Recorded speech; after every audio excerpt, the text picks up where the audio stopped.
नमस्कार दोस्तों, जय रेलवे। मेरा नाम शैलेंद्र है और मैं इंडिया के best company glace trading India में प्राइवेट लिमिटेड में काम करता हूं।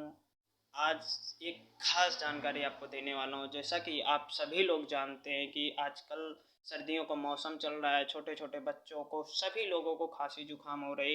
इसकी वजह से हम आपको लेके आए हैं अपनी बेस्ट कंपनी का गैलवेदा रेंज का कफ एंड कोल्ड सिरप।